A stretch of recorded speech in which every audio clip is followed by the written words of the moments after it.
Hi everyone, Lilith here with Triple Waterways, coming in with Energy 102, cord cutting. I know, what is cord cutting? We talk about this in the spiritual community, and sometimes it doesn't make sense to folks. So, a cord is like an energetic rope between you and another person. And today, what I'm going to walk you through is how do you remove those cords? And the importance around removing these cords is so that you can preserve your energy, so that your cup is full. And sometimes, have you ever had those moments where you're going about your day and all of a sudden you're like, why do I feel so drained? Okay, I slept, I ate, I drank coffee, but why do I feel so drained? And it's because someone's siphoning energy from you, right? And they may not even realize it. But this is a way that you keep your cup full, that you preserve your spiritual self. And sometimes this is really necessary when you have really deep relationships that may even be toxic, that you need to separate yourself from. And separating yourself energetically is really, really helpful. So I'd like to start with a short story around cord cutting that's important. And it's a little bit of a deeper story for me, but I'll make it short. So I was in Standing Rock when the camps were active. And this was during the stand for Standing Rock Nation when Dakota Access Pipeline was being built under the Cannonball River, breaking treaty laws between Standing Rock Nation and the U.S. government over oil. And if you don't know what this is about, please Google No DAPL, DAPL, No DAPL, and Standing Rock Nation. And I'll be producing a workshop on spirituality and justice at a later date. So, long story short, I met a fellow human while I was in camp, and we had a trauma bond based out of our own unhealed places in our individual lives of what we've endured separately from each other, and then also what we experienced while we were in camp together. And we became fast friends, we were best friends, and the relationship was also very toxic. And eventually, years later, I had to cut that cord because it had come to a place where it was so unhealthy that I was constantly drained, feeling traumatized. I had really bad anxiety. The person was starting to act horribly towards me, really entitled type of behaviors, and I had to cut that cord to keep myself safe. And then after that, I had to grieve that relationship and I had to heal from it. So that's an example of like a really deep relationship kind of cord cutting. But cord cutting can also be as light as you went to the grocery store and you had a brief interaction with someone, and next you know there's a cord attached to you. Because that actually happens too, surprisingly, and we don't even know it. It could be someone that you made eye contact with across the store, right? And these things just happen. But this is something that keeps people from siphoning your energy, whether it's conscious or unconscious. So, with that said, how does one cut a cord? I'm going to walk you through a technique that I like to use. There's other techniques that I use as well that are a lot deeper for really deep relationships. Please go to my website and email me. My email is triplewaterways@gmail.com, and we can talk about a cord cutting meditation.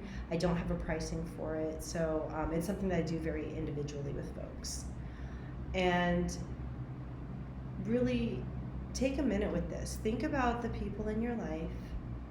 Think about the times, even being at work, and you come back. It could be the grocery store, right? It could be the post office. You come back and you're like, oh my gosh, what just happened to me? And it can come out of nowhere. And suddenly you're feeling anxious, you're feeling that fluttery here, or you're just feeling like completely drained of energy, and you're like, I just need to take a nap. And sometimes, after work we do need to take a nap, but in part is because we've been interacting with people all day long. And another thing that I like to share with folks is the aftermath. Sometimes after a cord cutting, usually this happens more with like deeper relationships than it does with, just passerbys. But in deeper relationships, sometimes there can be an emotional experience of joy, sadness, grief, anger, sometimes numbness. It really depends on what kind of energetic cord is being severed. So taking that into account, and a little bit of disclaimer in case anyone starts feeling something after this meditation. And also know that sometimes this can manifest even physically. Like sometimes your tummy might hurt, your head may hurt. This is also another important one, especially if it's like an ex, right? And you're cutting that cord and all of a sudden you're getting a rash of text messages. And that's because they can't siphon your energy anymore. So they're looking for it. Don't engage. That's the best I can tell folks is just don't engage. If you're cutting the cord for really good reasons to keep yourself safe, do not engage, because all that's going to do is rehook that energetic rope to you. And then know that sometimes that happens unconsciously. You can do this exercise every day. And I would actually almost recommend it for folks, make this into a habit. You come home from work, you're sitting in your car, or if you work from home, shut down your computer, sit with this, drop the cords, take a big deep breath, go take a nice long shower, anything that will help keep your energy grounded and keep your energetic field safe. So I'm going to now walk us through a short meditation. Please feel free to come back to this video anytime you feel that you need to use this, and so you can develop this tool. It really is a tool I want you to carry in your toolbox. And for those who haven't seen Energy 101, which was the first video that I produced, please go back there, because that is kind of the foundation, right, before we go into cord cutting or into anything. That's a foundational video, so please watch that as well. So what I'd like you to do at this time is to find a comfortable place, either sitting or laying down. You can close your eyes or you can leave them open, whichever you're most comfortable. Now, using the grounding technique from Energy 101, I want you to feel the earth beneath your feet.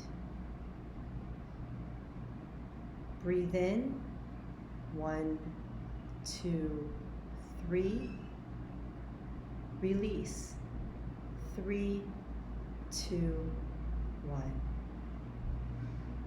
Breathe in, 1, 2, 3. Release, 3, 2, 1. I want you to visualize a space of your choosing.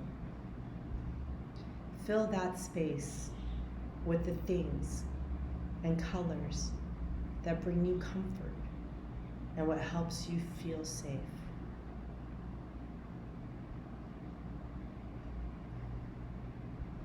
Now visualize the cords that are attached to you from other people. You can cut these cords with scissors, a machete, or simply dropping them from your body. Whichever tool you choose, let it empower you. Breathe in, 1, 2, 3. Release, 3, 2, 1. Breathe in, 1, 2, 3. Release, 3, 2, 1. For those who need more time, please feel free to just take that time and to just listen to my words. Those who are ready to find movement, back in your body, you're welcome to do that too. When I cut these cords, I protect my energy. I protect my spirit. I protect myself. I am safe. I am loved.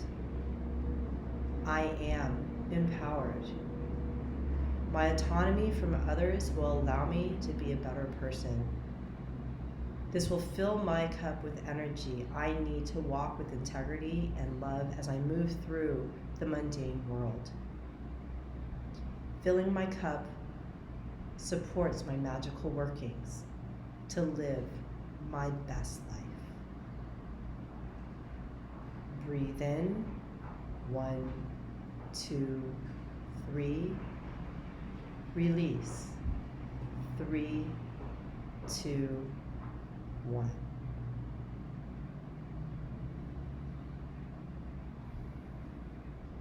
Welcome back. How do you feel?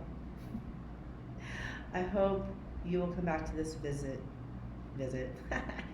video as often as you need to in order to develop the tool in your toolbox. Thank you for watching. If this resonates for you, please feel free to leave a comment below, like and share. It really helps other people learn to fill their cups, to learn to gather this as another tool for their toolbox, and support their journey. And please let me know if you have any questions. My workshops are pay as you can. So if this resonates for you and you feel like leaving a tip, may your generosity return to you tenfold, and I am ever grateful. And stay tuned. I will be producing Energy 103 Manifestation coming soon. So thank you for joining me.